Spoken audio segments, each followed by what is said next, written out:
Welcome to Home Service Happy Hour, brought to you by Service Monster. What was the catalyst for you to even, I think it was that you started in lawn care, if I'm not mistaken. What was the catalyst to even get started? And when you started it, did you even view it as a business, or was it just like a thing you did to make a few bucks? Well, I've basically been gardening since I was 8 years old for neighbours, so it's not really anything new.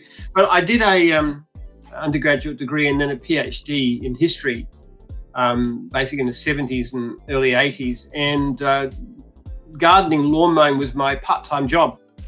Expected to be an academic.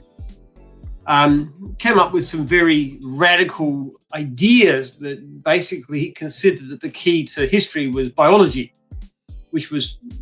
So what I hoped to get is an academic post of some kind, but when I got to that stage, it was people just looked at it and said, what is this crazy man? Nobody's going to give him a job. Yeah. So I figured the only way I could pursue my research was to go into business and make enough money to be able to fund my own research program. Well, and you were out there in the garden doing primary research. That's better than secondary research. You were going and getting your own data.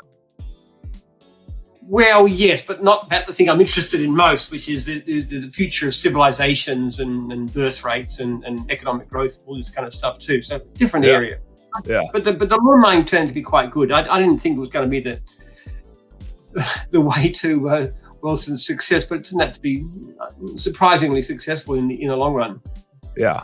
What when you first started just making a few bucks, what were like the primary things you were working on? Just weeding people's gardens and mowing some grass, or what was the starting point? Anything at all. I mean, anything that made money. The first one I started up full time in 1982. I actually we had the worst drought in Melbourne history, and all the lawns died, which wasn't a great start for my own business. So I just, weeding and blackberries and gutters and just anything need to be done, watering systems, everything. I just did it all. Just kept on working hard and just gradually build a business. And then 1989, I franchised it. And that's how it went. At what point did you start taking it as a business versus just a thing to do to make a few bucks? Well, it was my full-time job from 1982 onwards. Okay. So it was a business.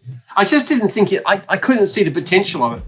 Honestly speaking, I really didn't think it was anything that could be. I tried a whole lot of other things too, like I had a computer shop and a mower shop, and tried to get a holiday resort going, which was an absolute disaster. And I just tried lots of stuff. Tried Amway, one stage very briefly, unsuccessfully. I tried everything. And just this little lawn mowing business just seemed to have, in the end, was the one that puddled along and got somewhere. Everybody needs it. Hey, Home Service Heroes, thank you guys so much for tuning into our Home Service Happy Hour content today. I sure hope you learned a little something, and I sure as a heck hope that it was entertaining. If you did find it fun and entertaining, make sure you like and subscribe to the channel for more cool, fun, entertaining business content. And speaking of which, stay tuned. There's a little more here and a little more right here. Check it out.